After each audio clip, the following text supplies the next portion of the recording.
Don't believe me? Don't believe me? Don't believe me? Go study history.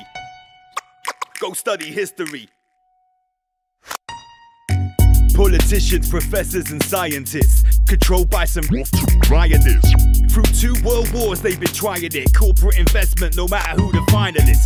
Don't believe me? Go study history. Check the activity of bloodline dynasty. Sumer, Egypt and Rome. Consistently pan-European imperial misery. World conflicts enact social change, so they want it. But we must abstain, acquiesce and you're in for a world of pain. A workhouse where you dream of a minimum wage. That's the plan, but it's closer than you think. We'd be there now if it wasn't for the cosmic shift. They're panicking, the game is up. It's all illusion, the only truth is love.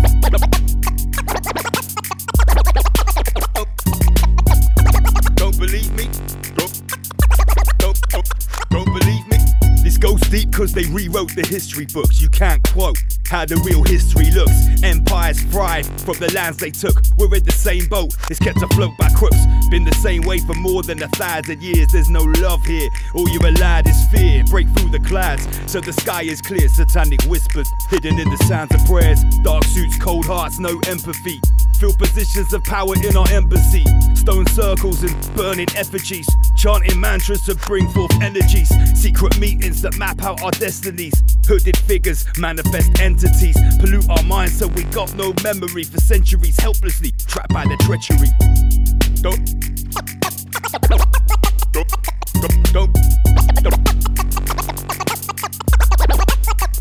believe me? Obelisks and illuminated torches. Landmarks of malevolent forces. Sorcerers aim to contain your mind state. Open your eyes where you're already blind, mate. You want the truth, better ask and why. Your worldview got squeezed through a needle's eye, and here's the proof. They extinguish lives, conflicts built on evil lies, no surprise. We don't know of no agenda, disguised from the light from the moment you enter. Survival of flight, you're a lifelong member. That's right, since they sliced the placenta. Now, welcome to the slave race. Very few will ever find out how the game's played. Unless you wake up, keep on playing it. They look at me and think, why is he saying it? Don't believe me? Don't believe me? Don't believe me? Go study. Don't believe me? Go study history. Go study history.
consciousness is the greatest mystery of science.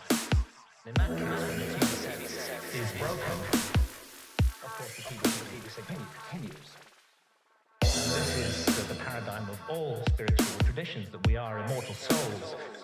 If we want to know about this mystery, the last people we should ask are materialist reductionist scientists. They have nothing to say on the matter at all. Yeah, hold on with a call for the Force. Jedi, Rebel, Star Wars.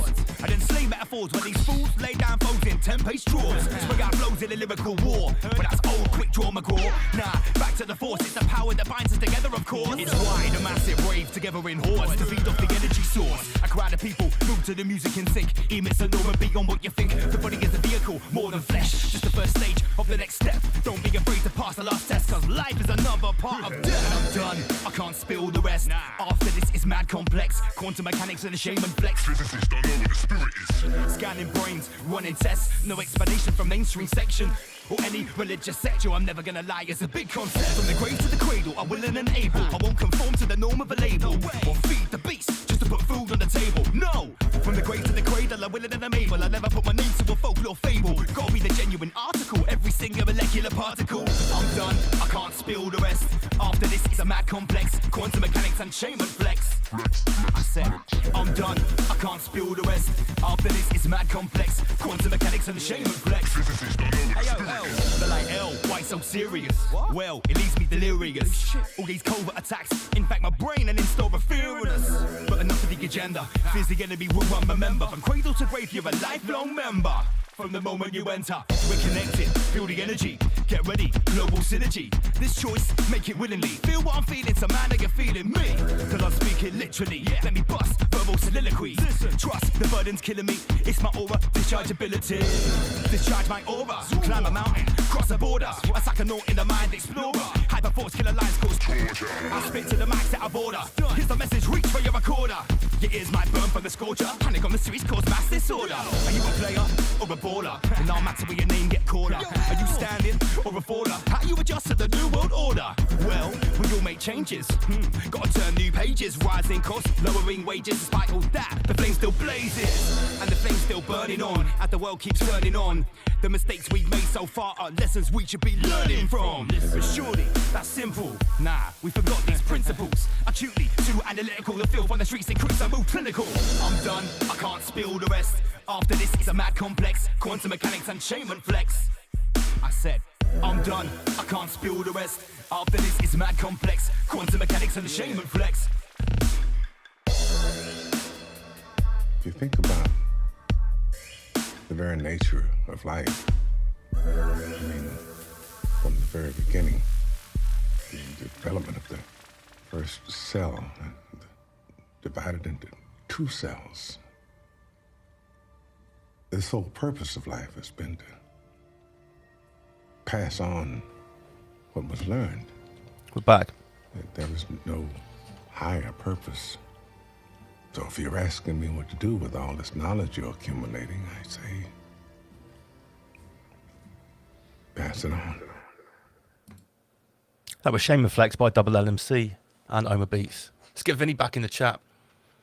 Right, we've got a lot to get through. We've been enjoying some epic Vinny Eastwood monologues so far. Next subject on the cards is we're going to go to World War 33, Vinny, and Iran. Guys, just before we get onto it, don't forget, if you're watching on Patreon, there's a secret CubeTube link that you can press, and then you can talk to us in the chat. Basically, you press the YouTube symbol on the screen, and then you'll be watching on the secret YouTube link, and we've got you in the chat. We've already been banned from streaming on Patreon, so we have to use a secret YouTube link that no one can see on Patreon. It's so backwards. Right. The word on the street is that Netanyahu, aka Satanyahu, is actually dead and has been taken out by Iran. That's right, Lance. And what's funny is that since there's like I don't know what day it is now, day 7, day 8, when he allegedly hasn't been seen, so it's being reported on the internet. In that time, there have been some videos that have come out that have been super questionable. Okay, and we're just going to play one of them here. I think this was released on day 5 of him not being seen. Basically, I'll just play this video, and everyone in the live chat, let me know if if you can spot anything weird. מה שאלת אותי? ראש הממשלה אומרים ברשת שאתה בכלל מת? אני מת על קפה, אתה יודע מה? אני מת על העם שלי. איך הם מתנהגים, פנטסטי. אתה רוצה לספור את מספר אצבעות? אתה יכול להראות לנו? פה. פה. So it appears here that he's holding his hands out to show how many fingers he's got, because as anyone knows that dealt with AI, that unsophisticated AI has problems with fingers. And allegedly, one of the videos released, he had 6 fingers. Allegedly. Allegedly, but we don't know. It's hard to tell if this is an official video that's been released or an AI that someone's made to make it look fake. ראית? יפה מאוד. לחיים. ראש הממשלה מסר לאנשים שיוצאים ומתעברים. I know one thing, his hand looks super weird. It does look weird. He looks like like a claw. like Dr. Spock when he used to do that thing.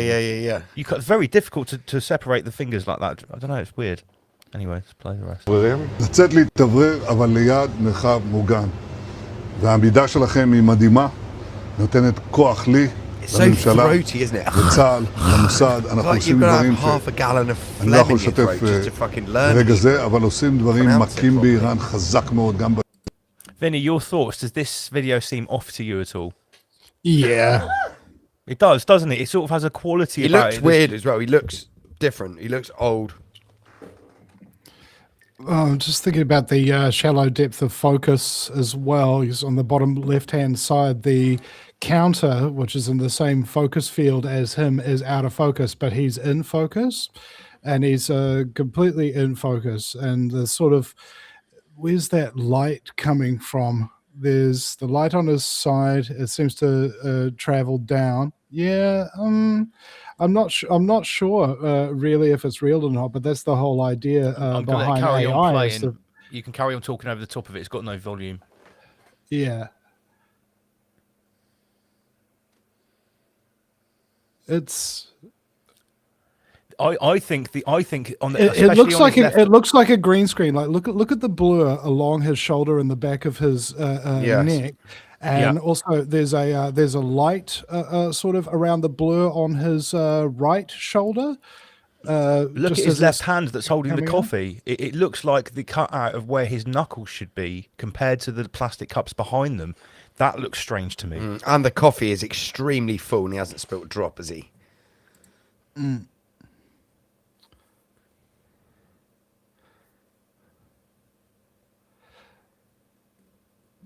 You notice how the guy that he just shook his hand was totally out of focus while he was Yeah. perfectly in focus. Yeah. It's definitely iffy, isn't it? Go on, lad. Play the next. Because this is the video that they've released to prove that he's still alive. This is what George Galloway Least. had to say. Images and audio of Benjamin Netanyahu buying a cup of coffee in a Jerusalem cafe, although that cafe is in fact closed as a result of Iranian strikes. So it would have had to have been specially opened just for him. More importantly, he bought a frothy latte. It was pure frothy.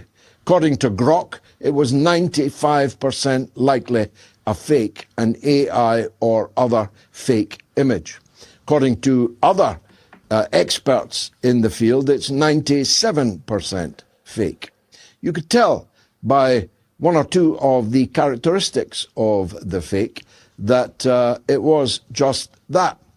First of all, it was a distinctly thinner Benjamin Netanyahu than the last time he was pictured in public just 5 days ago.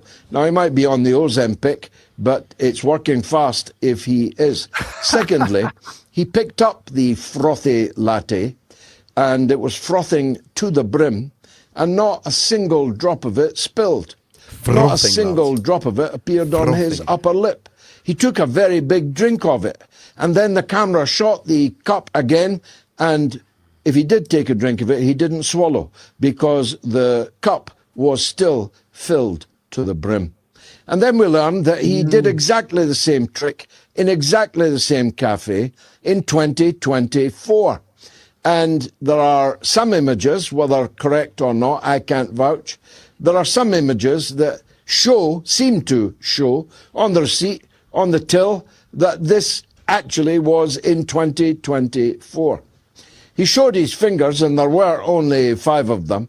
but we could tell he was lying because his lips were moving.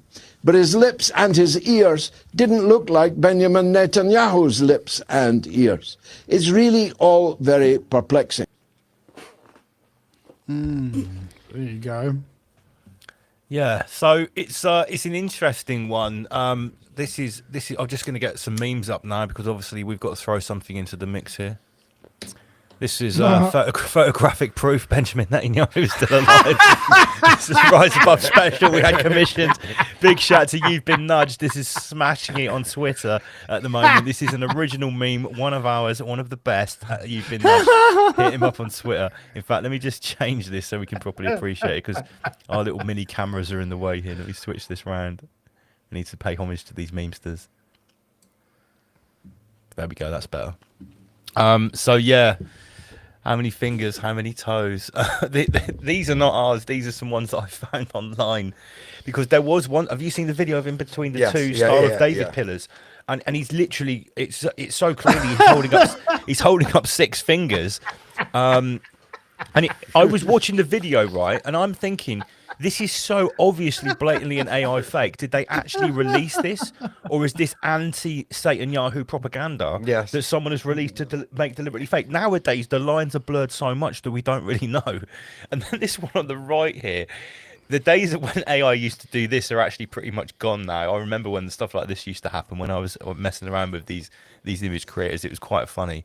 But yeah, the internet is ablaze with stuff like this at the moment.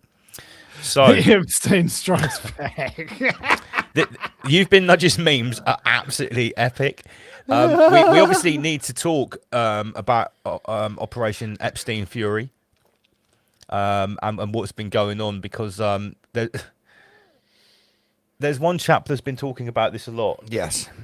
Are you familiar with the Chinese professor, Vinny? Professor Zhang, who's suddenly become everywhere doing these college-style lectures on what's going on in the world on YouTube. Geopolitics and esotericness. I've met a Chinese guy who was good at driving, but terrible at math. So it's probably not the same guy, Vinny.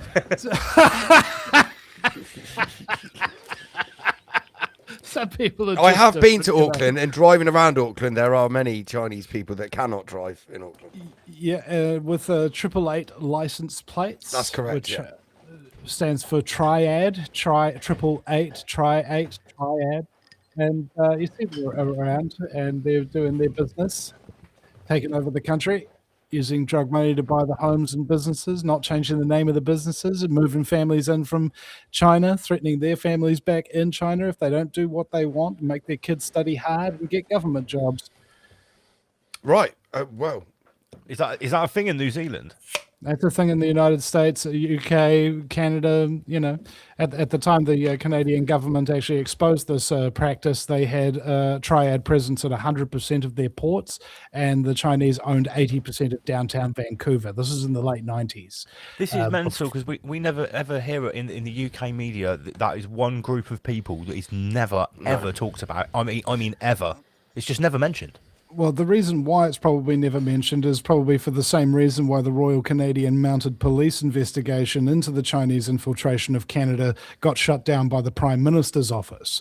Because by the time they realized anything was wrong and started investigating, the Chinese already controlled the Prime Minister's office. Wow. Well, smart move. There you go. Okay, so, right, but back to the Epstein war in Iran. What is your take on this? Is it a legitimate conflict? Is it a cover for something else? What do you think is going on in the Middle East at the moment, Vinny?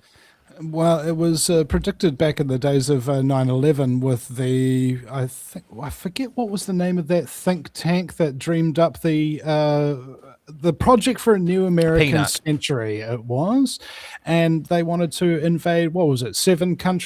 9 countries in 7 years or something. And the one country that was left on that list that has yet to be invaded and conquered is Iran until now. And just after, I believe, the initial invasion of Iraq following 9/11, George Bush appeared a day or two later with a huge banner on an aircraft carrier saying "Mission accomplished." And of course, the United States basically never left Iraq and had been carrying that on for a very long time. And so the people got tired of it. So they elected Obama, who was going to end these illegal, no end in sight wars. And then in his first year of office, dropped more bombs than George Bush did during his entire reign in office. And brought in racism. Well, I think racism was already there, but Well, yeah. accelerated it. He talked a lot about racism. Oh yeah, making it a race issue. And Yeah. It's just like, okay, we're all humans. How about we just kind of like look at the commonalities between us? We all bleed red, don't we? None of us have green or blue blood, even though the elites may think so. It's just, come on, guys. So, Vinny, do you think the Iran conflict is just part of the Greater Israel project? I don't know exactly what the Greater Israel project. Well, it was is. seven countries in 5 years. Oh, is that what it was called? Yeah, yeah. I think, well, PNAC, Project for a New American Century, which Vinny's talking about, pretty much lines up with the same objectives as the Greater Israel Project, yeah.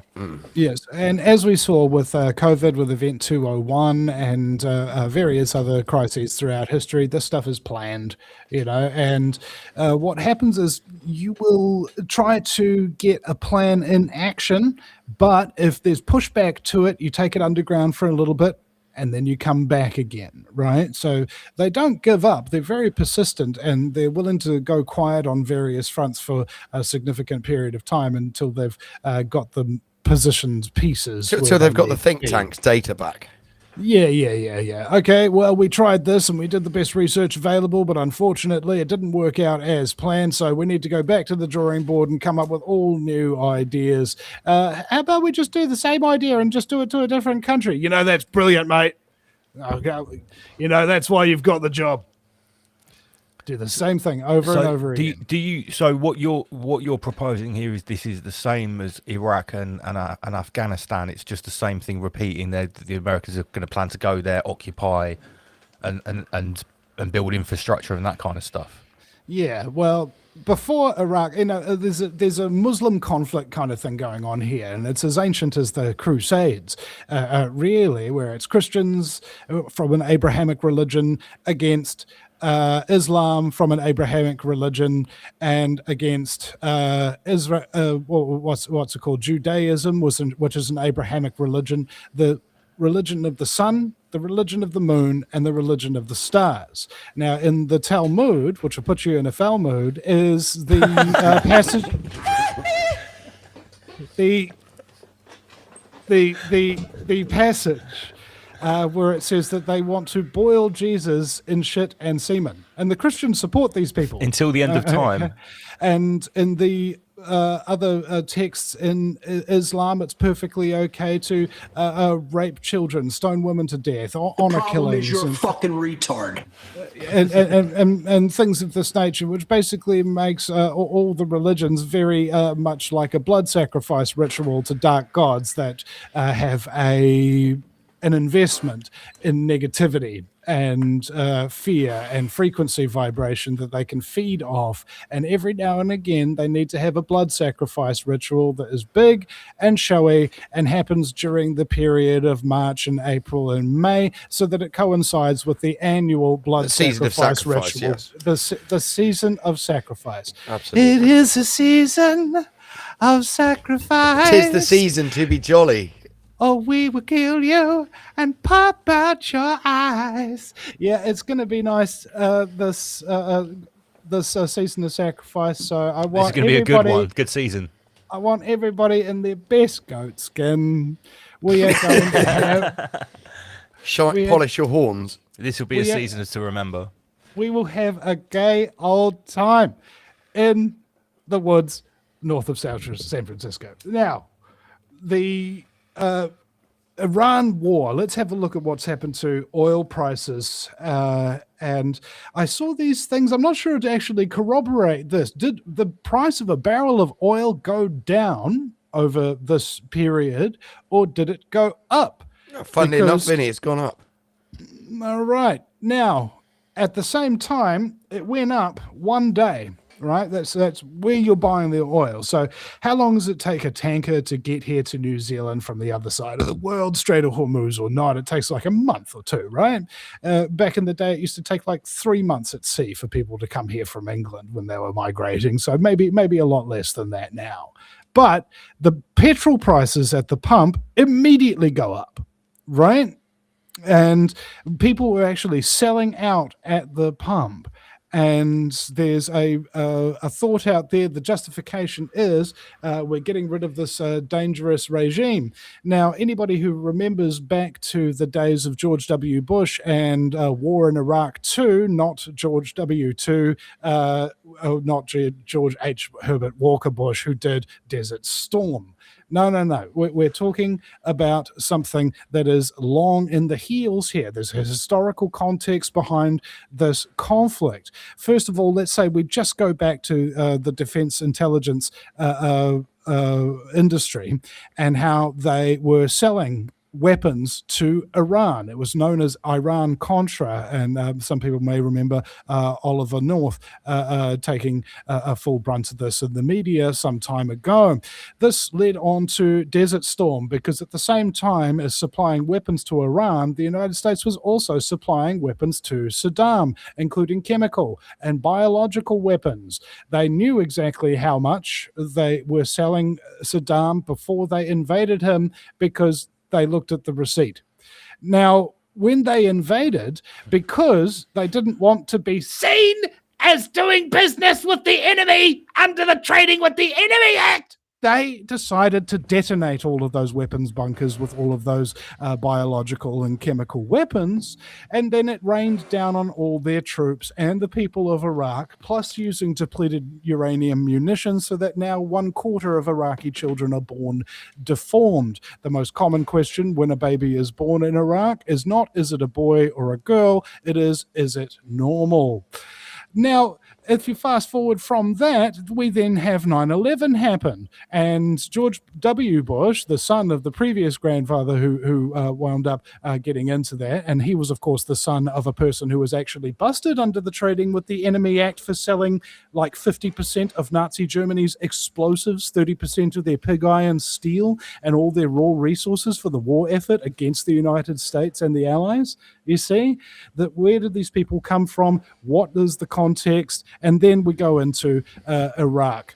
Number 2, after 9/11, where they come out and repeatedly tell everybody, he's got them. He's got the weapons. Oh, yeah, we know where the weapons are. They're in the north and the south and the east and the west, you know. All right. And they didn't have nuclear weapons. They didn't find any. All right. So then Hans Bricks. Hans Bricks can't find them. Yeah. Don't you have any idea how fucking busy I am?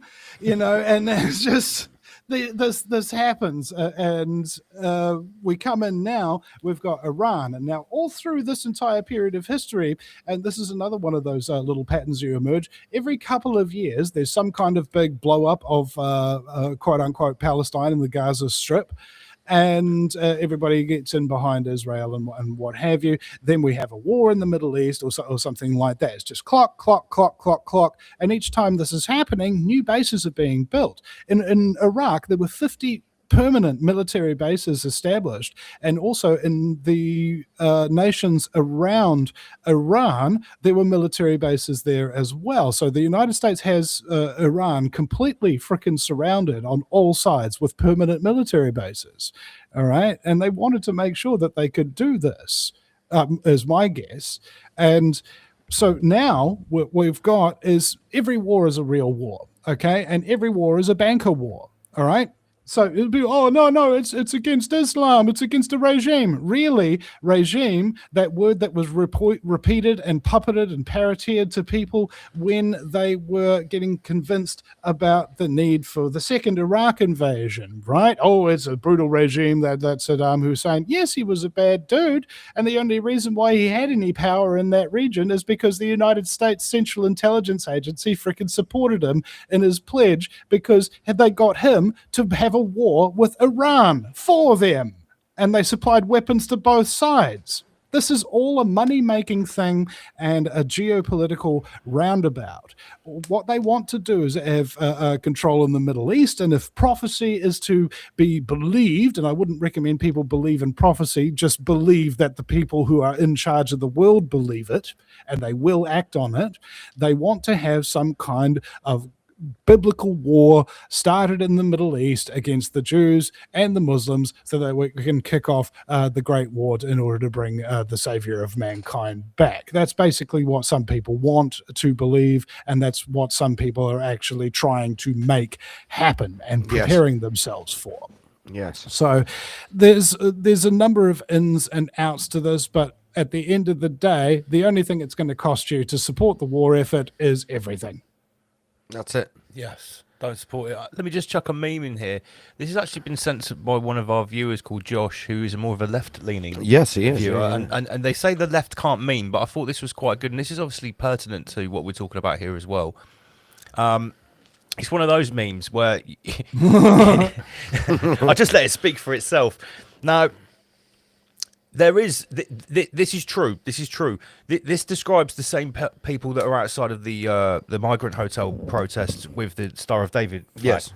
Retard. Yes. Now, not everyone that's a nationalist or a patriot is a retard. We're not saying that, but it is certainly retarded to be saying I don't want any more refugees coming from the Middle East, while also supporting conflicts in the Middle East that are creating more refugees. You can't have. You can't have your cake and eat it. Yeah, too. you can't. You can't have your cake and eat it. Does this archetype exist in New Zealand as well? People that are falling for this trap, Vinny? Oh, yeah, and even people in the truth movement fall for this trap as well. Absolutely. Oh, more totally. than ever. Okay, so I remembered back in the day, I think this is maybe 2014, 2015. This is when the 9/11 truth movement was big, and there really was a freedom movement that could be spoken of that was sort of together, and then Trump came along, Q came along, Flat Earth came along, Mandela Effect came along, and suddenly everybody's fighting and at each other's throats, and there's no real cohesive movement. But then COVID came along, and it sort of got everybody back together. But then all the rest of the other distractions that we've been having, Trump too, and trans movement, and so on and so forth, it's really just divided people again. And I think that this is one of the other patterns that is starting to come into recognition, is that when the people do really start coming together, soon they will be divided. Yeah, that is so true. We found, I mean, our saying was that, well, we actually found that many people that we thought were cool in 2020, or people that were banding together under the banner of vaccine equals bad, because that was what everyone was, vaccine bad. Vaccine bad. You're my mate over here. Vaccine bad. It didn't matter if you'd been researching for 20 years and knew about psyops and everything. People that had just discovered psyops and stuff, all they realised was, vaccine bad. Don't trust government. That was all they needed to know. But at that time, a couple of years down the line, when the next psyop and the next psyop and the next psyop come along, they just got bamboozled. Yeah. And they started falling for it because all that they knew was vaccine bad. That's it. Because they don't know anything about the occult. I mean, let's think about the history of vaccines. I remember there was a book published in 1850 or something like that, and it was saying vaccines 200 years of failed science. That was the title of the book. And you look at this sort of scamology. I've been against vaccines since 2008, when myself, Catherine Smith from the New Zealand Journal of Natural Medicine, and famed activist Penny Bright were outside Television New Zealand studios with big banners with vaccines and skulls and things like that, trying to warn people about the swine flu vaccine, how it had multiple strains of various other types of animal DNA in it that couldn't have worked well together, even though there was no contact with pigs. They called it swine flu. There's all this stuff. And one of the big stories from that time was about some ferrets, 500 test ferrets that got a shipment of vaccines. and they were tested on the ferrets, and all the ferrets in the testing died. Now, these vaccines had gone through allegedly 50 safety checks before they were even allowed to be tested on ferrets. And simultaneously, every single one of those 50 safety checks had failed before those vaccines were shipped to Europe to be given to the European population. And it was only because this one guy actually did the protocol and tested it on the ferrets that they realized that they had a bad batch of poison. And they were trying to get people to take them at that time. And people think that COVID came out of nowhere. It's like, no, bro. No. They've had some new virus with a new name every single year, right around flu season. Yeah, you're totally Funnily right, Vinny. enough. There's a tune called Poison Dart that I wrote in 2016, which was saying they patented the vaccine 6 months before the outbreaks rehearsed. And when people started listening to my tunes in 2020, because of what I was saying, they go, how did you know that in 2016? I was actually writing about the swine flu. Called a pattern. I was actually writing about the swine flu vaccine because they caught them red-handed, that they patented the vaccine 6 months before the outbreak happened. So yeah, it's a pattern over and over again. I've got to rewind to what you were talking about a minute ago about the end times prophecy, because I've just seen one of the video clips we've got queued up. It's only 2 minutes long, and it's actually this Chinese professor we've been talking about, Professor Zhang, and he's talking about a group called Chabad Lubavitch. Listen to what he's got to say here. Powerful people who are extremely religious, and they believe that they've uncovered God's plan, and they are patiently, methodically embedding themselves into power so that they can achieve their eschatology. And they feel as though this is the moment. This is the moment we've been waiting for 500 years. And another 5-10 years, and we will have achieved our plan. And that's why we see so much anxiety in the world. That's why we see so much desperation in the world right now. And so what is so if Kushner and Witkoff are negotiating with Russia and Ukraine and also with Iran and Israel in the Middle East, and they are part of this Chabad Lubavitch, which wants to bring about the end times. Tell me the connection then between Russia and Ukraine and what's happening right now with the Israel, United States, and Iran. Okay, so again, this is speculation. But one possible connection is this. The war in Ukraine was started in order to initiate World War III, in order to compel force an American response, right? Because if the war in Ukraine is successful, then Russia would control 1/3 of the world's carbohydrates and much of the world's energy resources. Another thing that's very important is that the war in Ukraine would severely damage the European economy. And you could argue from a conspiratorial perspective that was intentional. Why? Because in the Chabad Lubavitch eschatology, Europe is a great enemy. Why? Because if you go back 2,000 years, the Jews and the Romans were great adversaries. And so the Romans need to be destroyed. They need to be avenged because it was the Romans who destroyed the Second Temple. And who are the heirs and the ancestors? The descendants of the Romans? The clip stops there. Apart from what he's saying, Vinny, is it not very interesting to hear someone like him on a mainstream show like that talking about that subject? Yeah, there's going to be a quickening, but I've seen so many things like just start to get exposed, but nothing. Well, really I think happens. Vinny, That's since what's problematic. 2020, we have been in the apocalypse, in the unveiling. I mean, just look at all those fucking Epstein files. 3 million pages came out. Like, there's all sorts of nasty shit in there for people like my mum, if she just wants to go and have a look online to find them out. You've got people like Piers Morgan interviewing people like Professor Yang here, talking about Chabad Lubavitch, occult Jewish secret society, working with Freemasons, 3-letter agencies. I think we are in an unveiling phase. maybe we've been in an unveiling phase like since forever. That more and more that more and more information keeps coming Well, out. like you said, a strangling- quickening. Yeah, and maybe it is, maybe it isn't. I mean, I remember 2 months ago when my friends were telling me, Vinny, this Epstein file is the thing. It's going to expose everything and the world's going to change. And I go, no, it's going to blow over in about a month or two. They'll do something. Oh, for sure. Of course it will. And then Iran comes along. Boom, boom, boom, boom. Oh, whoa, look at that. Well, hey, what about the satanic pedophiles in charge of the world? Are we going to do something about that? Yeah, but bro, look at the explosions.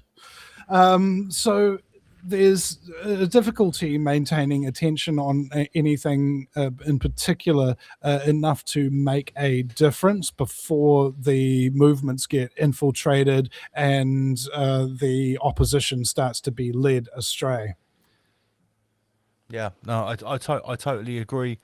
I do, however, like this professor. Let's have one more clip. Because the Iranians are bombarding Tel Aviv and not Jerusalem, this is forcing the Ashkenazi Jews, the European Jews, the liberal, democratic, cosmopolitan Jews to leave for Europe, which now makes Jerusalem the center of gravity in the state of Israel. So these religious fanatics in Israel believe that this war is actually good because it will make Israel much more theocratic. It will abandon its facade of Western democracy and just embrace its theocracy. And these religious Jews believe that that is what God wants, I guess. That's what he's about to say. This goes back to what you were saying. Clearly racist. About people, the self-fulfilling prophecy, about this end times prophecy, Vinny. Well, let's say you had a playbook. Let's say it's not prophecy of stuff that is going to happen. What if it's stuff that you need to do in order to make it happen? Yeah.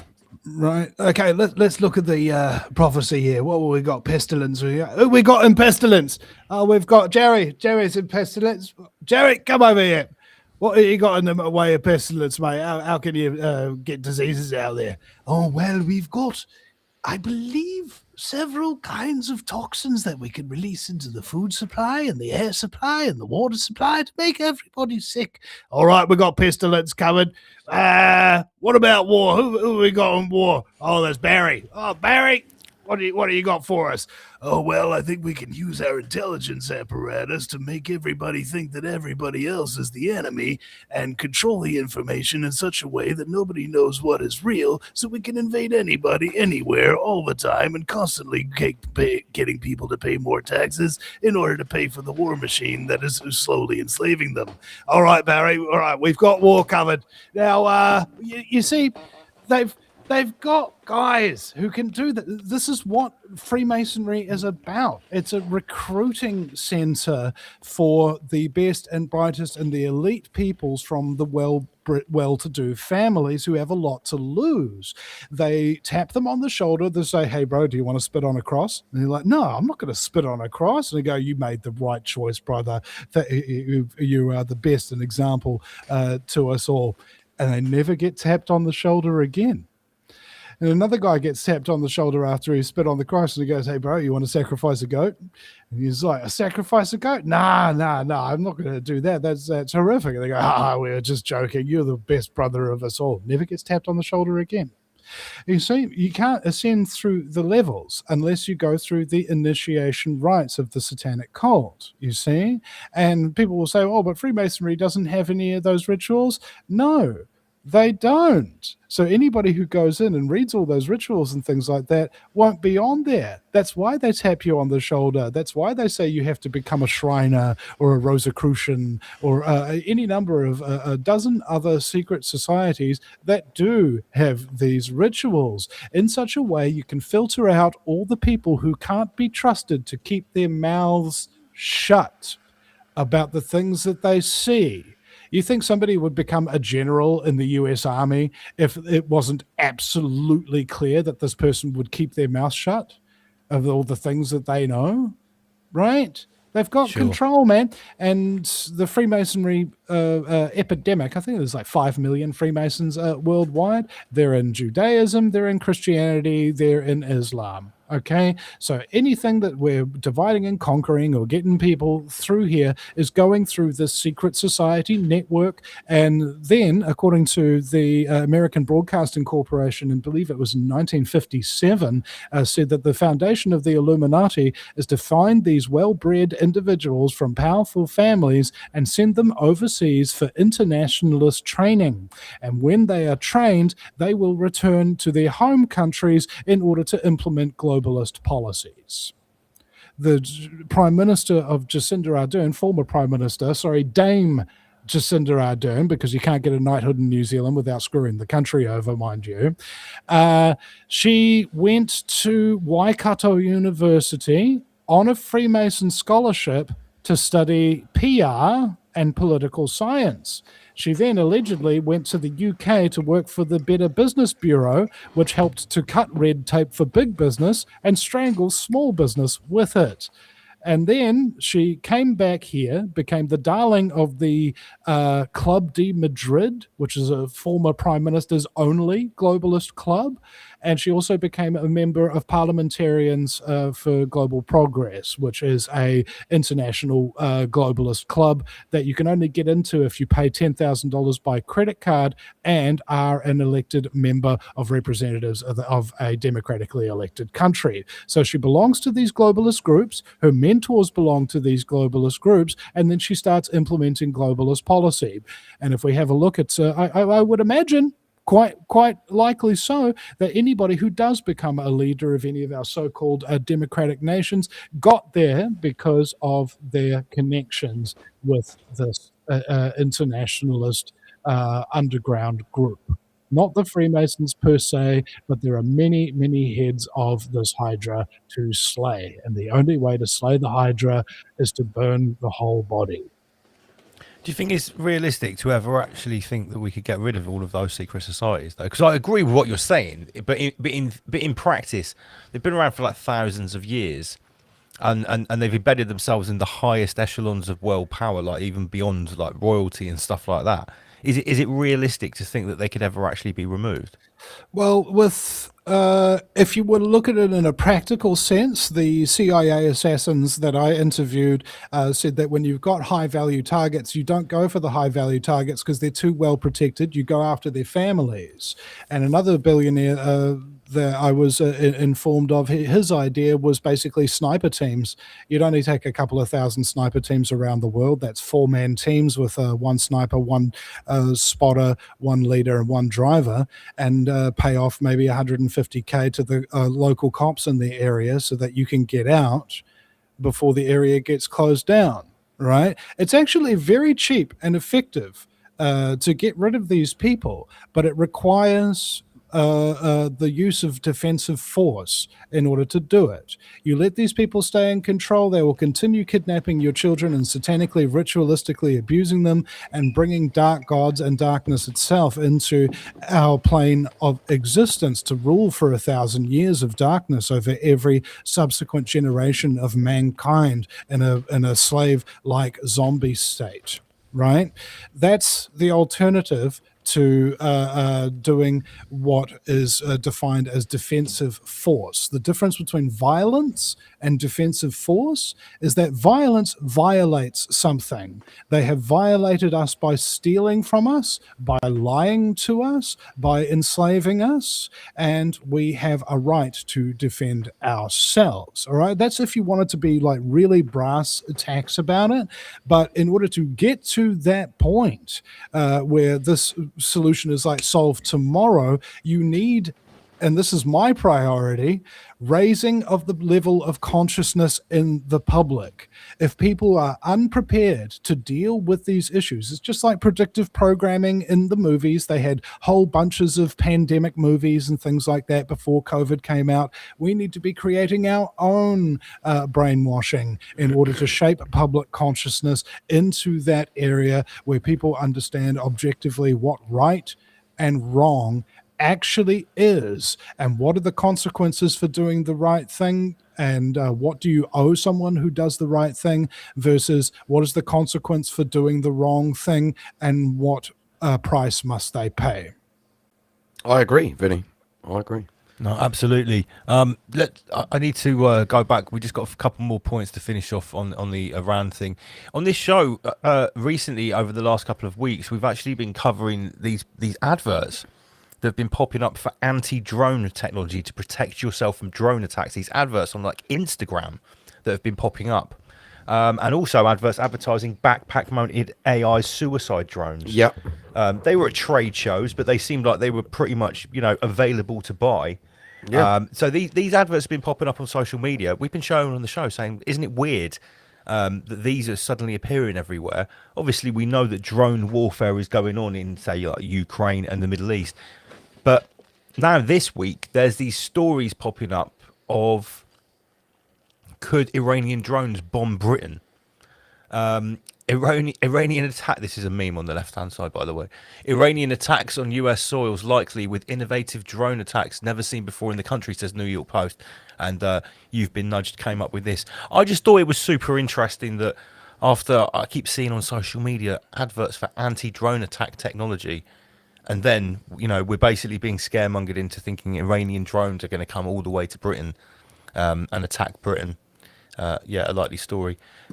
This was an interesting. If I may, Go on. it just seems like a really great justification for everybody to have that put into their public consciousness, so that they start getting used to their own quote unquote defensive drones going around. Preemptive strikes, Vinny. Preemptive strikes.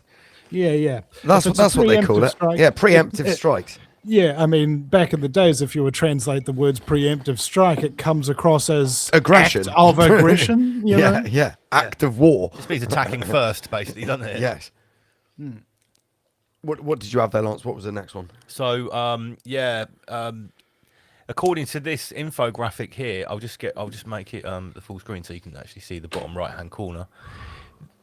This is a drone, funnily enough, photo of the Embassy of Israel, which is in South Kensington, and it's allegedly right across the street from an apartment block where Khomeini, the Ayatollah who was taken out, actually owns an apartment. Nice. What are the chances of that? Yeah. And At least 33-1. this was also sent to us by Josh. His brother is he says is a journalist out in the Middle East, and all of these attacks that happen in all the GCC countries like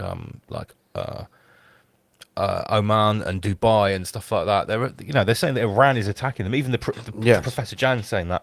But apparently, the word on the street in the Middle East is that those like Iran is saying, why would we be attacking these countries? Like that Israel is attacking them. It would make perfect sense. It's kind of the first thing that I thought. So it says here, Supreme Leader Khomeini says Iran hasn't targeted Turkey or Oman. In a statement, Iran's Supreme Leader says recent attacks targeting Turkey and Oman were in no way carried out by the armed forces of Iran. Of course, this could be a lie too, or allied groups. He said they were false flag incidents done by Iran's enemy to sow discord among neighbours. I'm not going to lie, that was kind of the first thing I thought when they said that Iran was attacking all of its Muslim neighbours. Yeah, that doesn't seem to make any sense. What do you think, Vinny? Yeah, it sounds about right. Your assessment there. Well, we were discussing on a Wednesday night show that we did on Patreon that we've been looking into crypto Jews recently, and it would appear that a lot of the Saudi royal family, they're actually crypto Jews. They're this group of they were called in the 1900s the Donmer, which mean those who turn converts to Islam from Judaism, and it's all to do with the Sabbatean Frankists that were basically told to convert on death because they had this Shabbatai Zevi, this Messiah, and following that Jacob Frank, and they converted. Some became Catholics, some became Muslims, and that is the story of how the House of Saud were actually formed. And it sort of answers the question as to why in this Middle Eastern conflict, Saudi Arabia, this most powerful Muslim state, why hasn't it got any beef with Israel when Israel is massacring Palestinians? That never made any sense to me. But and a lot of the other the UAE and other GCC countries as well, it's the same thing. They're just letting Israel slaughter all the Palestinians. And we were saying the other day that the Ayatollah is actually was very white. He was very white and light skinned, and we were It- theorizing that he might be or the Iranians might be the true Aryans. Well, it's a crazy situation because you've got people in Israel who are allegedly fake Khazarian Jews claiming to be Semites, attacking a country which is the home of ancient Aryans. That's Yes. what Iran is. Yes. Which is now being controlled by Arab Muslim extremists. Mm-hmm. So even if you look at it on the faces like that, it's a super fucked up situation. It's like who's who. Yeah. Do you get what? Does that make any sense, Vinny? To what I just said? Well, it sounds like you're talking about the black nobility. The black cube nobility. Yeah. Yes. Yeah. Yeah. Look, if you look at, I don't know, from the micro to the macro, if you look at a country like New Zealand and you look at our judiciary, there's a reason why it's called a judiciary. Anyway, there's like, I don't know, 120 high court justices or something like that in the whole country. And like nearly 100 of them are related by first cousin at least, including 2 of the Supreme Court justices being a husband and wife, kind of thing. So it's a very incestuous little thing. And if you piss off the wrong person, suddenly they all know each other and they all come at you.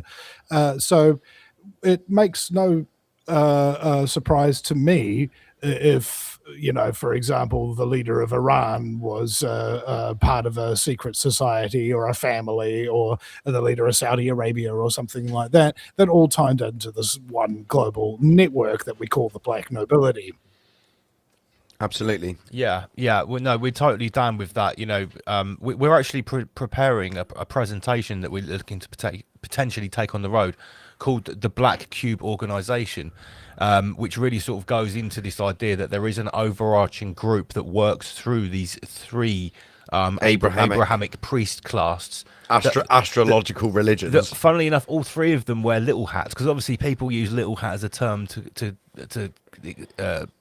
a cover term for Jews, but the Pope wears a small hat. Pope wears a tiny hat. So does the grey Pope. So does the white. So do a lot of Islamic clerics as well. Yep. So I used to say Little Hat Mafia. I quite like that. But the Black Cube Organisation is quite good. We're going to make a presentation on it, I think. Right, next slide. So one of these things with this Iran oil conflict is that the Iranians have basically said that anyone who kicks out the Israeli and US ambassador from their country will have access to the Strait of Hormuz. They've said that. They've made that statement. And Spain. They've removed that. Spain are the first to say, we want some of that Strait of Hormuz action. We want to get the oil flowing again. And they've apparently kicked out the ambassador to Israel. Don't know if they've kicked the US one out yet. No. But at least they're 50% of the way there. I think Trump did say something along the lines of like, fuck Spain. Oh, right. I'm sure. Yeah, I'm sure. And on the lines of maybe a little bit of rebellion or kickback, there's 2 stories here. This guy Joe Kent is the director of the National Counter-Terrorism Center, and he said he can't, with good conscience, support the ongoing war in Iran. Iran posed no imminent threat to our nation. It's not clear why we started this war due to pressure from Israel. It's clear we did start from pressure from Israel and its powerful American lobby. It's been an honour serving under POTUS. He's resigned. He's basically saying there's no point in us doing this. We're being pressured by Israel and the American lobby. So I thought that was quite interesting. That is the director of the National Counter-Terrorism Centre, Joe Kent. Where's it gone? I'll skip forward. Here's another interesting one. There is only one developed country that is not heading into a demographic crisis and is above replacement birth rates. We're getting a bit spicier here. The same ethno-state lobbies other Western nations to open their borders to third world invasions. Can anybody guess what this country is? Do they wear a tiny hat? I've got a feeling this is Tiny Hat Mafia Central. Mm-hmm. Yeah, it is. Obviously, we all know it is. And they seem to have a perfect male-female split as well.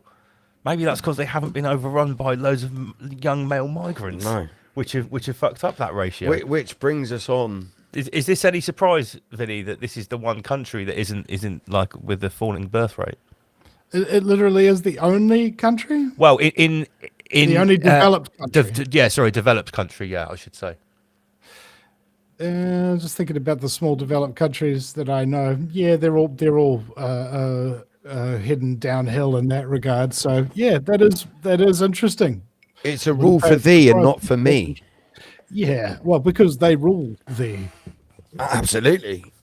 But if you think about it, if it's true what they say about kosher food, because there's been a lot of posts recently about people doing the actual nutrient scores on kosher food compared Yeah, I to put a load in our not- our Patreon the non-kosher equivalent comparison. and like the kosher version is like 95% in the green, and the Goyslop version is like 35% and it's red because it's just full of shit and additives. Well, if you just eat kosher food for your whole life, you probably don't destroy your fertility. Correct. Yeah, which would probably help this graph. They've got their own Coca-Cola. It's got a yellow cap. Yeah, Kosher Coca-Cola, which Kosher Cola. isn't full of AIDS. it's not full of AIDS. Okay. Oh, this was a quote from the professor. If they do not destroy the Al-Aqsa Mosque, and if they're able to achieve peace, then my prediction model and my analysis is wrong, and just ignore me for the rest of my life. It won't be wrong though, will it? It's probably not going to be wrong. not gonna be wrong. His predictions are probably going to be right, unfortunately, because they're like Vinny said, they're clearly following a script. I'll let this one There's speak. there's another there's a thing about raising children, resilient children, an audiobook that I listened to recently. Believe me, I'm going somewhere with this. When you say something's not going to happen, replace that with not yet, because then it opens the door for possibility. So if Mr. Jang, Dr. Jang, is it? Professor if Jang, he calls himself. Professor Jang, the man, and if he's wrong, it doesn't mean he's wrong yet. Okay, these things are run over big timelines. I mean, if they want Agenda 21 full implementation, a global civilized society with I think maybe 15% of the population left, maybe 5%, and it'll be completely, entirely, and utterly enslaved in these tiny little megacities where all the rest of the world is left to nature and the elite who can go and hunt in it. And microchips for you that say don't do this, and microchips for them that say you can do whatever you want. Right? That's what they want by 2100. So don't be in a rush for the end of the world, ladies and gentlemen. These people are professionals and they do things slowly, very slowly. Yeah, just slowly enough for you not to kick back too much. Mm-hmm. We just before the Iran thing did kick off, it was noted that in Tehran, I believe it was in the capital, they burnt the Baal effigy which had a Star of David or Star of Moloch cross on its head. And that was just before the war started, and it was all over social media. And in the Times of Israel, like we showed, they actually properly kicked off about it. They said, well, Satan Netanyahu actually said this is the most anti-Semitic thing you can do, which we thought was hilarious, because obviously, you know, it's an old trope that they're Canaanites and Baal worshippers who sacrifice children, and when they made this effigy, they took it really offensively. Well, now after Iran did it, now Iraq and Mexico have also burnt an effigy of Baal. Well, it says here Pakistan has joined Iraq, Iran, and Mexico. Oh shit, Pakistan too. In burning the child trafficking demon Baal with the Star of David on its forehead. So these are global anti-Baal protests now. This is getting so biblical. That one's in Baghdad.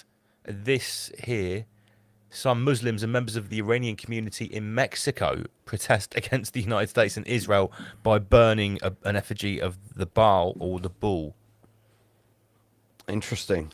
I would have thought that like a couple of years ago, if you told me this was going to happen, there'll be like no, burning. I didn't have this in my this wasn't on my conspiracy board, cards. No. What have you heard of this, Vinny? Yeah. Yeah. Did you know it was in 4 other countries as well? Because I only found this out earlier today. Yeah. This is the first time I'm hearing of it.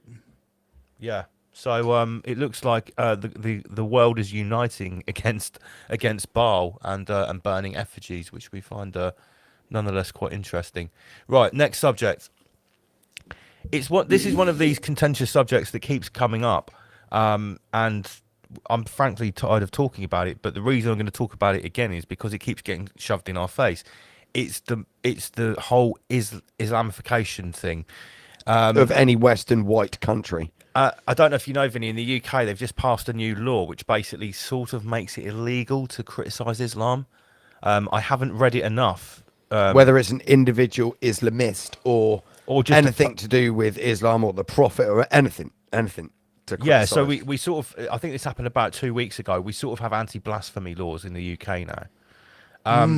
That's the problem, because blasphemy is subjective, you know. Yeah, what yeah, might yeah. be considered blasphemy might not be considered blas for you.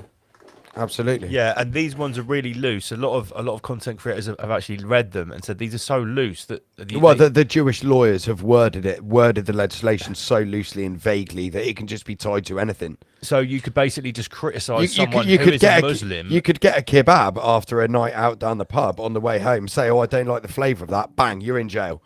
that's how it can happen. That is literally how it can happen. Right. So, while we've had anti-blasphemy laws, these are just a selection of things that I've seen that have actually turned up on my Facebook feed. Right. Now, remember, in the UK, Muslims are only 6% of people. In the past, Currently, I've been like a defender of Islam, saying Muslims getting a hard time. But now, the pandering to the 6% of people is getting so bad, and it's getting shoved down our throats so much. well, it creates things like this, Lance. Right, so teachers have been told to consider alternative sanctions for students during the Islamic Holy Month. Labour's council urges teachers not to give after-school attention to Muslims during the month of Ramadan. All right, so you don't get after-school attention in Ramadan. British Muslims are more. This is claiming British Muslims are more loyal to the UK than general public. New poll reveals. Pure gaslighting, absolute pure gaslighting. This is race communism. This Yeah. is race communism. No, I think If I may, the reason why they're so pro-democracy is because they have more children than you do. And eventually they'll be able to vote your representation from your religion and your beliefs out. And the pro-democratic version is them now outnumbering you. yes, which has already happened in some parts of the UK. In Birmingham, the entire council is all, I think it's like 80% Pakistani, but it's like all Muslim. And there was a meeting Got at some the council. Bangladeshi in there as well, Lance. Yeah, there were a little bit, but mostly Pakistani. And a meeting recently where all of the councillors were Muslim. They were celebrating, going, "We've done it, we've done it. Now we can move this to the rest of the West Midlands." So they're like openly saying, like, now we've taken over Birmingham, we control It's colonisation. all of the council. We can expand. And the thing is, it's like it's now so blatant that the government is not just facilitating this, but telling anyone that's got any issue with it that they're a racist, Islamophobic bigot. It's just so preposterously in your face now. That The gaslighting's off the scale here in the UK. Gasmark 33. Let's have a little video to back this up. This is a council meeting where constituents get 30 minutes to speak a month to their councillors, and they've allowed this to happen in the middle of this 30 minutes.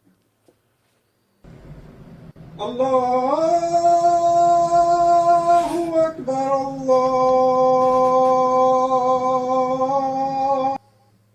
Now, I've got no problem with anyone practicing the religion or anything, but they're saying here Bristol City Council are having a call to prayer sang out in Arabic at a full public council meeting. Councillor Abdul Malik reposted Hamas and is a halal butcher. Like, even the way they're writing this is just for pure peasant baiting. It's clearly racist. Is this appropriate? This is only 30 minutes a month that the public can speak, and this is being used for Islamic worship. Listen, I'm not surprised that people are getting really pissed off. You fucking bigot, Lance. And not, I'm just at this point. You're a bigot, mate. Am I? How dare you say that? Am I getting You're straight to radicalised? jail? But like Bigot, I said, racist, Islamophobe.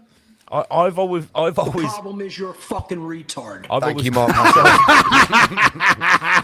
I've always tried to be very reasonable about this stuff, but now it's getting to the point which I feel like just absolutely just fuck off. This is just Right, well, totally the- ridiculous. The ideology is there, and it's in the Hadiths, which is like 80% of Islamic law. Like imagine if the Bible only had like a couple of verses or something, and all the rest of it was kept secret from the rest of the people who are exposed to Christianity. That's what Islam does. By the sword or the womb, they will conquer you. Right? So imagine for a moment your culture is about, hey, anybody do whatever you want, just as long as you don't hurt nobody and don't damage anybody's property. And then you go out and you accomplish X, Y, Z different tasks and you improve society that way. But if your ideology is get into positions of power, take over and conquer everybody and convert them to your way of thinking and punish them if they don't convert. Yeah, that's a Right? problem, Vinny. That's a That problem. is a society, the religion of peace, right? It is a religion of war. It is at war with the infidels, right? Period. That's all there is to it. You might say, oh, but I know a few Muslim people and they're really nice. Yes, they're nice now. But as soon as their leaders start to tell them what they can now do and what they don't have to restrain themselves from doing because they've got the power to do it, they will do it, because to not do it would make them an infidel and they could be killed, right, for apostasy. Yeah, no, absolutely, and you know, I've made that argument in the past because I've got some friends that are Muslims that are, I mean, they say they're Muslims. They eat pork and do recreational drugs. They're not true Muslims. They're They're not observant. Just being friends with me would be haram to a proper Muslim. So they're not real Muslims, but they say they're observant. And I've made that argument in the past.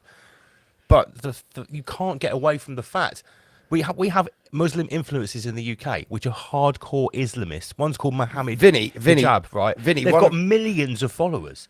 They go down to Speaker's Corner. They've got crowds of thousands of young Muslims around them, loving what they're saying, and they're justifying having sex with prepubescent girls in the street. They're justifying the 9-year-old Aisha. Vinny, openly. we've got a fan of the show.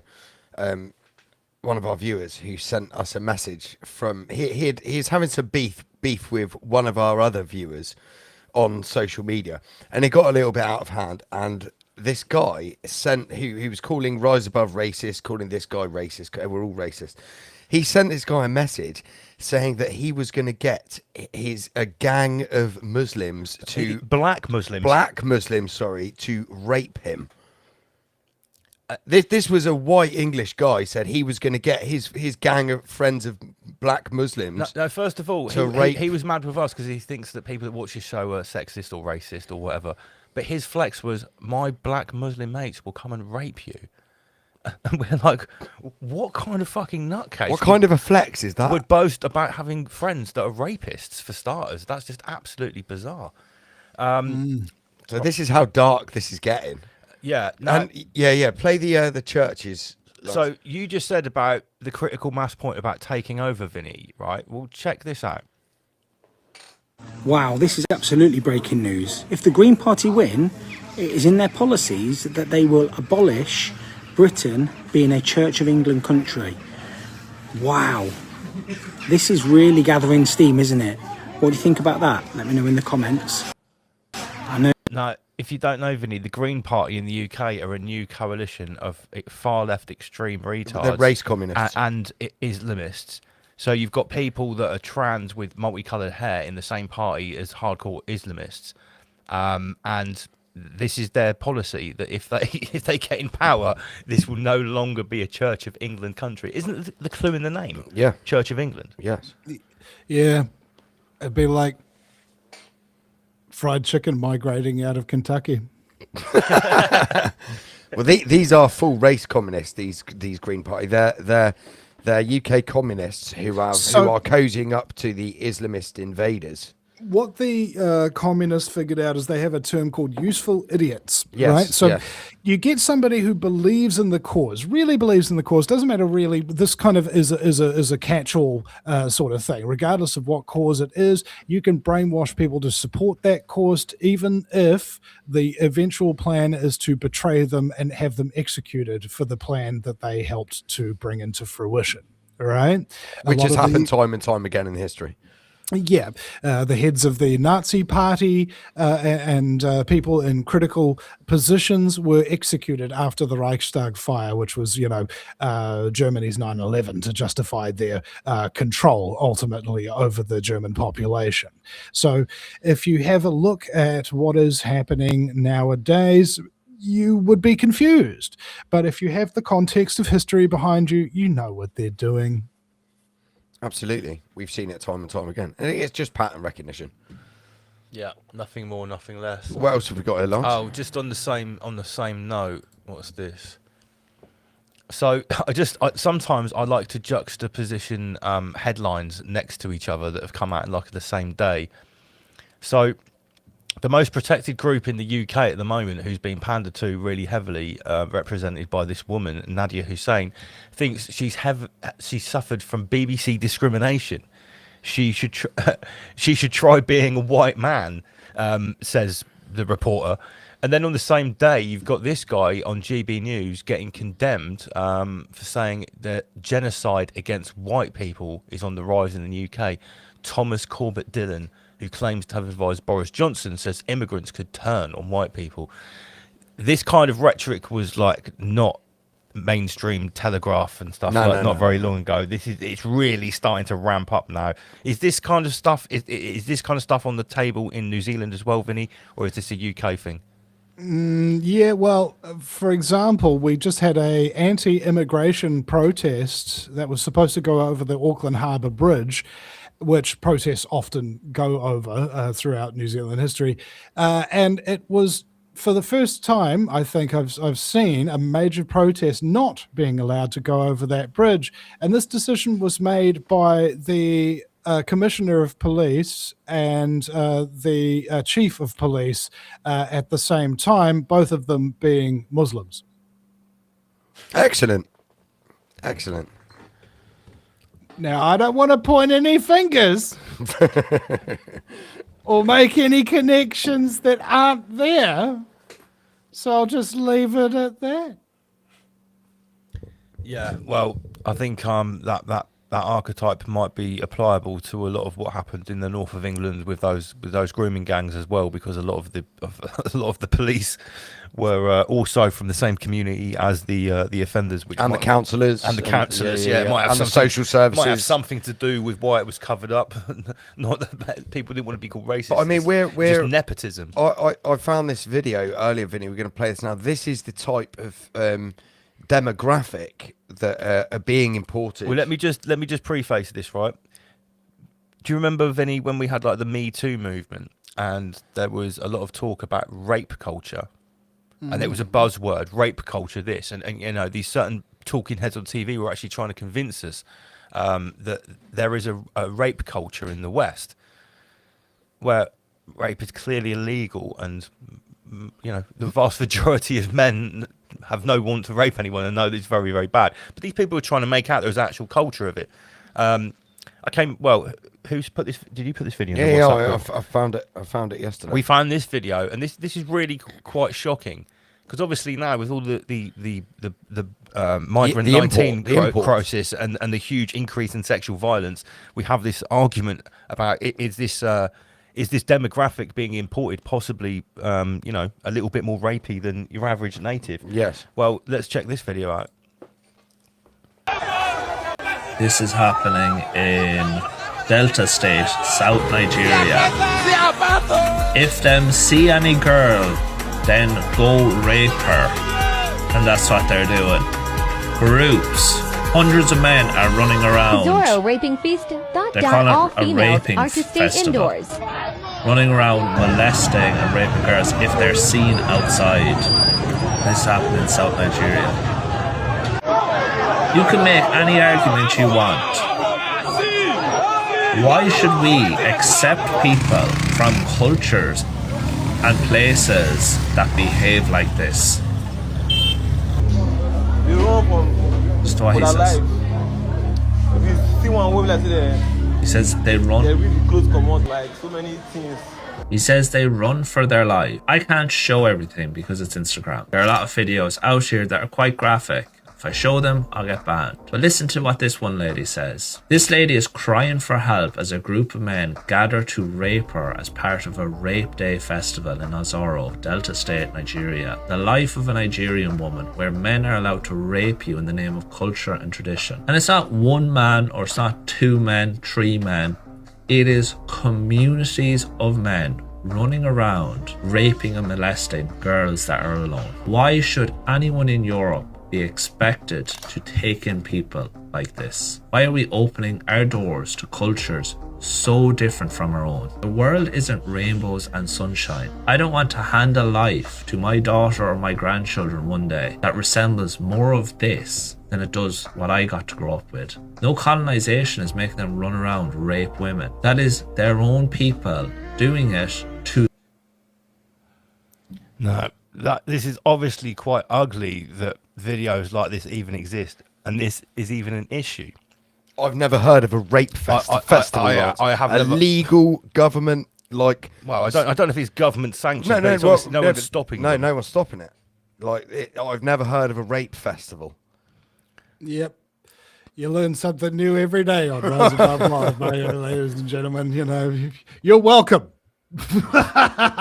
Listen, we're not trying to suggest that everyone from Nigeria goes to a rape festival. Maybe it's part of the Delta region where that part of I've got no idea. That's the first time I've heard of it. But listen, that is clearly a thing, and it is clearly an issue that at least is a question that needs to be discussed. That if there is this uncontrolled migrant 19 boatman crisis that seems to be never ending, that's happening to The radical mariners. or the Soros caliphate or whatever that's happening to all Western countries, and the door is open to that. Is it really any wonder that we're seeing an increase in like the statistics about sexual violence towards women? Is it any wonder? Have we completely undermined our own cultures to the point where we don't value our own culture, right? So we don't really have community anymore. Like, are you surrounded by your neighbors that you talk to and hang out with basically every day? Not really in the main, are we? All right. Our community's not really. Yeah, our community has just been completely torn apart. And Whereas their communities are so close knit, they're actually going around raping people together as a pastime. They're that tight knit that they're raping people together. Oh, no, as a community pastime. They are so tight knit that in England they actually had houses with chalkboards outside with the names of the Muslim men who would use that house to rape English girls. It was like And an they would- honesty bar, no? They had to tick it Yeah. off. Yeah. Yeah, and at the end of the week, however many times you used it to rape English girls, that's how much you had to pay in the rent of that house. That's right. All right, these people are organized, and You you know, weekly tap. again, let's just focus on the worst ones, because you know there are moderates, there are people that in the culture, just like in Freemasonry, for example, you have no idea what the organization of Freemasonry is really about until you've been tapped on the shoulder and brought to those higher levels. The people of those higher levels, however, are the measure by which you look and assess the entire organization as a whole. So it doesn't matter if you're a moderate person who's never raped anybody, you're still part of that club that somewhere up the chain, unbeknownst to you and uncontested by you, do these crimes against other human beings. Sure. I mean, when the whole of the West is being flooded with these cultures and demographic, and everyone can clearly see the demographic change. Vinny, I just want to ask you what I mean, we're seeing, especially in the US and here in Europe, basically, the rise in people openly, you know, describing themselves as having Nazi ideology, and there's plenty of there's like people like Thomas Sewell in Australia. Are you aware of him and all the? No, he's a. I mean, He's even got a Hitler tash. That's yeah, the guy I'm he's thinking of, a isn't skinhead, wears bomber jackets, and but he's organising. He's actually got quite a big following, and people are now. It's seemingly cool to be a Nazi at the moment. It's massively cool on Instagram. We've seen hundreds of pages making these new like super fast-paced memes with dance music, with all Nazi imagery, and there's thousands and thousands of comments. Yeah, it's actually a huge thing.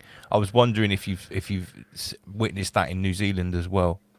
Not personally, but the reason why Nazism actually came to a rise in the front was because the Treaty of Versailles post World War One put all these war debts onto Germany, and Germany had to keep paying off these debts, and people were going hungry. Their currency was devalued, and the Nazi Reich rose because they united people with a vision for what Germany could be, and they had an enemy identified that they could unite people against. It wasn't the Jews, it was the communists. The Nazis rose to fight the communists. So at the moment, you're saying that Nazi seems to be rising. Well, have a look at the communist entity, right? Sure. Yeah, And sure. So the New World Order finances and controls both of these sides. However, there is an ideological split between them. One is far right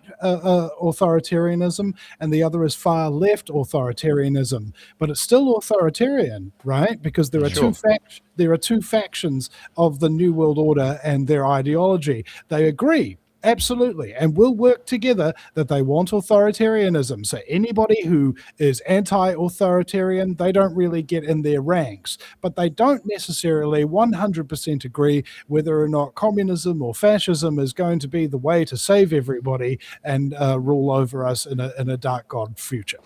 Right? So they will have these things opposing each other, just like when Mark Passio became a Satanist because he realized religion was BS. He realized Satanism was evil too. And so they try to capture you with right and left ideology instead of capturing people with right and wrong moral behavior. Sure. Yeah, sure. absolutely. You kind of answered the next question I was going to ask was do you think that if you have observed it, do you think the rise in Nazism would be a natural response to the rise of Bolshevism, which we're seeing everywhere? But you already said that. Because I mean, what's going on here, Vinny, in the UK is literally to the letter straight out of the Bolshevik playbook, and I'm sure it's the same. We saw some horrific things in New Zealand and Australia on your side of the world during Kosher 19 with the authoritarian Bolshevism, and it's certainly on the rise here. What else have you got here, Lance? Well, this is one that you put in, which was a little bit funny. Sorry, I'm wrestling with my cat Hermes here. He's trying to get control of the mouse. Oh yeah, this is one that my wife Becky has found. King Charles serves jollof at a tea party and says Nigeria does it best. The royal family might have stepped into one of the biggest debates in African culture. Charles III hosted a state banquet at Windsor Castle for Nigeria's President Bola Ahmed Tinubu. We've just seen what's going on in Nigeria. Yeah, all right, the raping the rape festival. So while the raping festival is on, the president has made it over to have a state banquet. And during his speech, the king referred to a recent jollof and tea event that he hosted where he was told the jollof rice being served was the best and that it was Nigerian. That sounded like a light comment, but it's now sparked reactions. Anyone knows the culture. This is not just food. It's a long-running rivalry. And it's to do with Ghanaian and Nigerian rivalry over jollof rice. This is, like, with everything going on, like, what this is just peasant bait. What the fuck is he doing? Like, yeah. What is this really about? Like, because did he not realise like how much like they are serious about jollof rice? Yeah.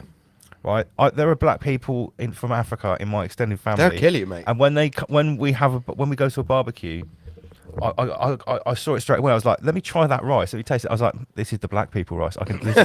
This is absolutely banging. And my mum and auntie, like my mum especially, is a very proud cook. So let me taste that. She's like, what's in this? Who made this? And I was like, guess who made it? This is jollof rice. It is the most tastiest rice ever. Have you had it? No, I don't think I have. It's like it's got so much seasoning and spice in it.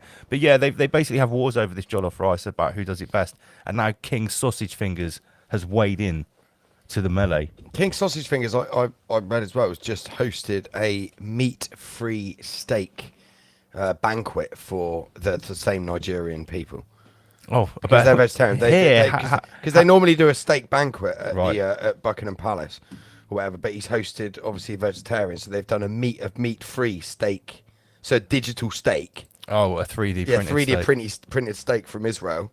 I thought that stuff was finished. All the companies had collapsed by now. No, they'll push it on. Nobody wants it. Nobody wants it. Your digital steak. Oh yeah, show Vinny a bit of Sharia law there. The horseman.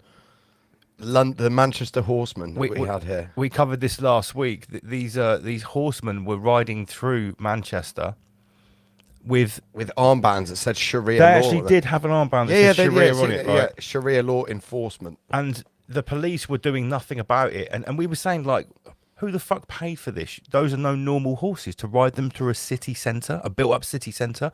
Those need to be trained horses. They need to be trained riders. Like, is this a government psyop? Is an actual Islamist group paying for this? So we were asking the questions. Well, the Daily Mail has come out and they've called them the Horsemen of the Ayatollah. Revealed the Horsemen of the Ayatollah who rode through Manchester. 35-year-old engineering lecturer who did not support the Ayatollah, but he was acting as a peacemaker on the night because there was a protest or a vigil for the Ayatollah Khomeini who'd just been died.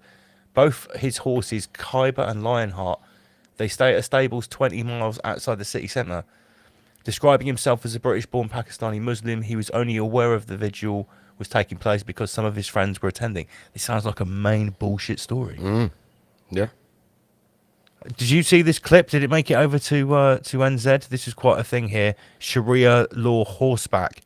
The thing is, like, this is so fucking clown world. It really is, because if this story is true and these guys were there just to be peacekeepers for the Ayatollah, I think that's bollocks, mate. Why have they got Sharia law written on a band? I think the UK government, along with the monarchy, they want a race war here in the UK and any other Western country. They really are trying to get a race war going, or some kind of religious war here. Absolutely. Well, it's a matter of there's two things at play here. One is coverage and the other is concision. All right, concision means to make something very, very short so somebody can understand. They can just show a picture, have a headline, somebody can understand it. But if it's a much more complex issue, you're going to have a great difficulty with the amount of coverage of getting things out there. And the second question of the coverage is, what are you actually covering? What are you putting out there, and for what reason are you doing? For the example about gun ownership in the United States, there was a story about somebody who walked into a convenience store and held the place up with a gun, and then somebody else, another customer with a gun, put the gun on the robber and held them until police arrived. It was covered on one local network. Then north in a gun ban zone, somebody walked into a Wendy's and opened fire on the place and shot 3 people, killed one of them, and it was covered on 70 network news pieces. You see, if people want a particular narrative to be put across, those are the elements that you really have to be looking into to see how much coverage it has and what the agenda might therefore be. Well, this went everywhere. The Sharia law enforcement on horseback, riding through one of the biggest cities in the UK, that got a lot of coverage. I can just imagine a little group of people sitting around, how can we really stoke the public's fear and hatred today? Yeah, man, fear and hatred gets a lot of hits, man. Why don't we just play people off against each other and just look at any one isolated incident out in the middle of nowhere or something like that by a couple of crazies doing something, and then not say that it's everybody doing this and this is what the future is going to be, but imply that, so that we get a much more massive aggro reaction fueled in the public consciousness to create chaos, to distract people from the ruthless, criminal, sociopathic, scumbaggery, child sacrificing, ritualistic Satanists that really run everything, including all the I have toyed with the idea, Vinny, that especially since the rise of the internet is now so big, pretty much since 2010, like everything's out openly in the internet. And I do kind of think they've deliberately made the West so fucked, so unbearable for everyone, that they'll actually be pining for the good old fashioned fiat banking satanic system run by undercover paedophiles and who aren't so out in the open like it was back in the 80s and 90s. They made like the good old days of that kind of slavery was still better than what we're being infinitely better, just much better. Well, there's culture and then there's technology, and the technology seems to change the culture because it can directly access our reward systems like dopamine in order to influence us on a chemical level to change what we want to do with our time. Pubs, for example, like 30% of pubs have closed, Yeah, same. and are not reopening because people don't go out anymore. You know, they want to go out and have sex with somebody or find a new partner or whatever. You used to have to go out to do that. Now you've got dating apps and you don't even have to leave your lounger. Yeah, absolutely. Which is a great segue to the next story here, which this jumps out at me from nowhere. Just in, Meta announces they'll be shutting down the metaverse after pouring in 80 trillion, lads. Is that 80 trillion? Is it trillion? No, that's 80 billion. Yeah, it's That's billion. 80 Yeah, yeah. billion. 1, 2, 3. Yeah. 80 billion into the project. So how long did that last? How long? When was this launched? About COVID. Union. Was it time, wasn't pre-COVID or post-COVID? I think it was when they launched post. Maybe like 2021. So it's been around for. I'll Michael it now. Yeah. Find out. So if it's only been around for 4 years, they pumped in $80 billion. When was the metaverse launched? Yeah, there you go. Let's have a look.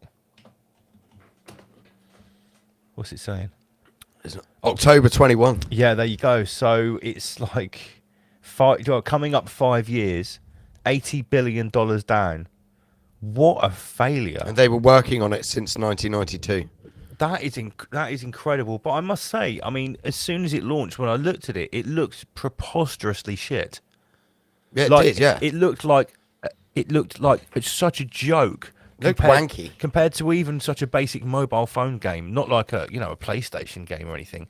How can you create something that's supposed to be the new best thing that's gonna end everything, and it be shit? Yeah, it's retarded.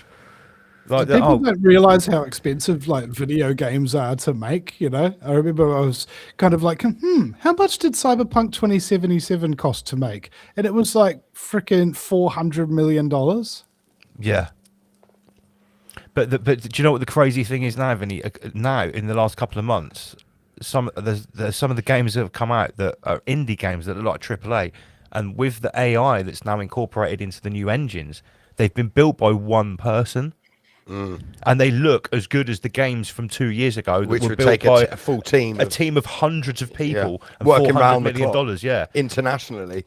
And something got released the other day, which has caused a big stir in the games industry. There's this new AI machine that can be applied to any game, old or new, and it will take every texture in the game, whether it's a tree, a carpet, the sky, or especially skin, and apply this super badass AI to it, and it will take it looking like this to looking like a photo to having procedurally generated micropores. Micropores, yeah. Wow. So but a lot of people in the gaming industry are kicking off saying, well, what about the artist that originally created the game? You're just going to put an AI screen over all of it. And so you've just wiped out what they've created. It's and a simulacra. Yeah. It's a simulacra. Yeah. It makes me think about how, that Benjamin Netanyahu video, if there's an AI for it, how many doubles does Netanyahu have? Oh, yeah, for sure. And how long is it going to take them to train one of his doubles before he could really pull it off and pass it off and just like, sorry guys, I was very upset when Israel started getting bombed. I didn't die. I just needed to confer with my whatever the hell. Over a macchiato. Yeah, and he'd just come back. Like when Osama bin Laden was dying of, I think it was kidney failure, and he was in the American hospital in Saudi Arabia where he's being cured for this. Apparently he died there before 9/11 had happened. And then after 9/11, new videos of Osama bin Laden would come out where the guy just keeps getting younger and younger, and his beard just keeps getting less gray and more black, kind of thing. So, yeah, never underestimate how much and money will be spent and how much effort will be made in order to keep people who have a reputation alive after they're dead. Yeah. So, all right. We've only got about 15 minutes left of the show, guys. Here's another one which has come out this week. We've still got I saw this one. Yeah. I was under the impression that chemtrails had already been admitted. I thought that it was already sort of like out there, but allegedly not, because people have been, reposting this all over the place. CIA accused of poisoning the sky with toxins as files expose secret weather control agenda. It's not really secret though. It's been available for years. Well, it's been available. my but- childhood. I did in every girls' school. I was just thinking about this. The best documentary I've ever seen in terms of trying to encapsulate what chemtrails actually are from a historical kind of context was Frankenskies by Matt Landman. Oh, If funny you go- enough, he's actually on the show next week. if you go from I think it was 3 minutes 14 to I think it was 17 minutes 50, that opening of the documentary with all of the evidence and everything all played out. Like when I had him on the show, I was like, dude, the editing, everything is so masterfully blended in. The amount of times that you have to rewatch things when you're editing just to get them just right. And it was like a full 15-minute stream of this boom, boom, boom, boom, boom. It was just so good. I was like, man, how did you find all that stock footage from all the Navy test groups and all of this kind of stuff, just weaved it all together for you in chronological order. Like this is our weather control in World War II. This is our weather control during the I think he's Vietnam. actually working on a Frankenskies too. Oh, really? As well, yeah. Yeah, I need to get in touch Because with he's been on the show. We've had him on twice before. I think we've had him on 3 times. Have we? And he's coming on again next on Friday. Do you know what? I had a Facebook message argument with someone who'd come to one of our events once that used to watch this show, who was upset with Matt Landman because he didn't get booked to play at his chemtrails gathering. But he started trying to say that Matt Landman's a shill. Where did he come from?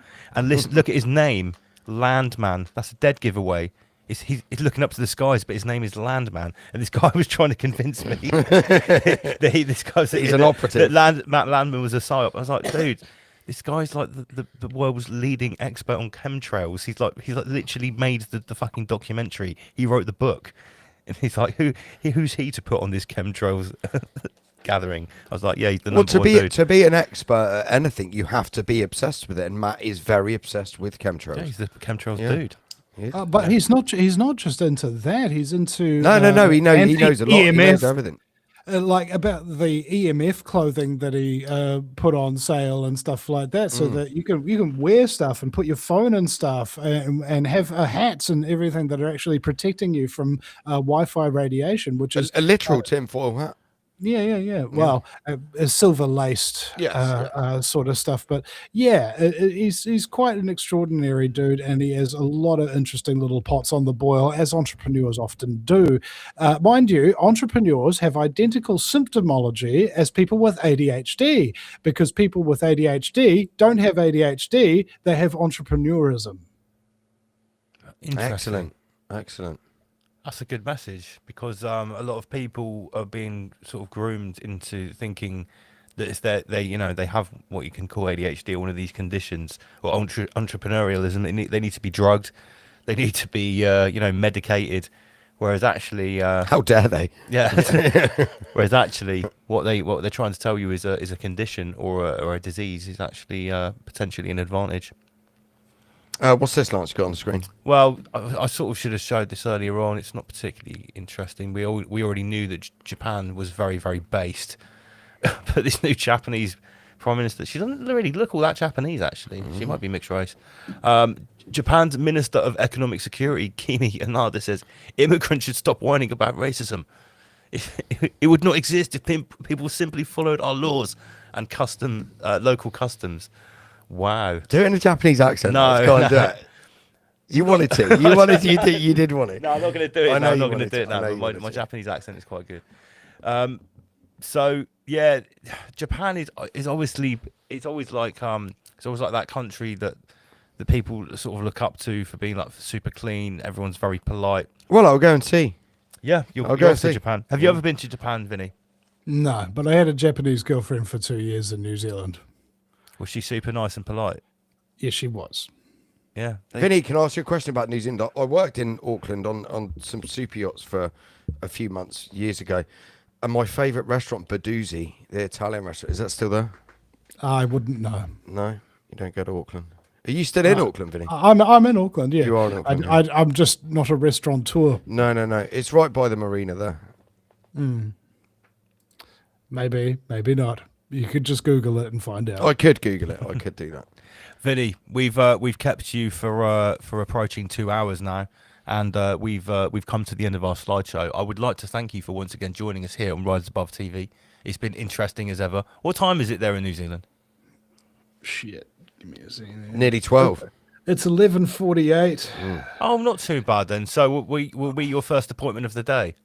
Yeah, I managed to get some sleep, and then I woke up and I was like, "Oh my god, I got a show!" And then and I even turned up early, didn't I?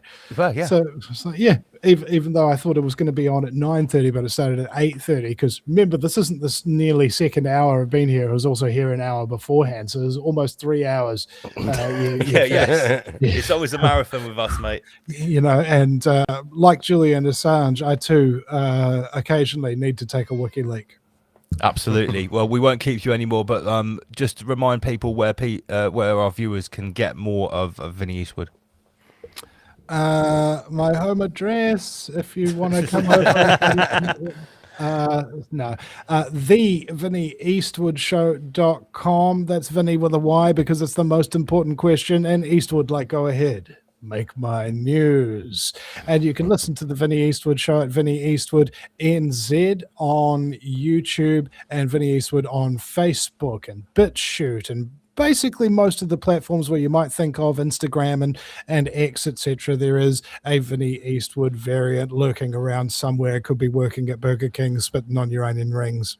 Guess who's Vinny, you've been great as always, mate. Thank you very much for joining us, and enjoy the rest of your day. All right, thank you. Thanks, very Vinny. much. Great to talk to you, man. And I would also like to pay you a wee compliment here as well. And you guys have this dynamic of having fun, doing the research, doing the work, getting things set up, making sure that there's good visual quality, good audio quality, and that you are respectful and kind to your guests, and you allow all this audience participation. That took a lot of work, guys. And I just want to acknowledge the amount of work you've actually put into this job. And that's from the heart. Don't let it go to your head. Thank you very much, Thank Vinny. you very much, mate. That means a lot, Vinny. Great to talk to you, sir. Thank you, dude. Thank you. Rise above. Rise above, generate, rise above, extinguish fear, rise above. What a lovely, heartfelt compliment. Yeah, from it's very Vinny nice. Eastwood Very again, nice. And yeah.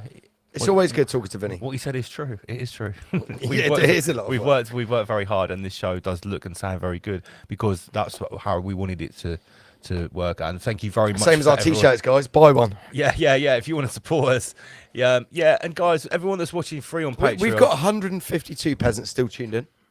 no current viewers 54. No, that's just on the Peasantron link. We worked this out the other week, didn't we? That's our right, total okay, viewers. okay, 152. Yeah. So remember this was free, but Peasantron has got a whole lot more, which you're never going to see on YouTube. We're never going to repost it there. It's only ever going to be on Patreon. It's only £3. Why not just try for 1 month? See what you think. I bet you'll do month 2 as well. The evening with Rabbi Shmuley's worth just that alone's worth the £3. We're doing an evening with the professor on Sunday. There's loads of videos coming out, and I'm going to be making some more in the next couple of weeks, guys.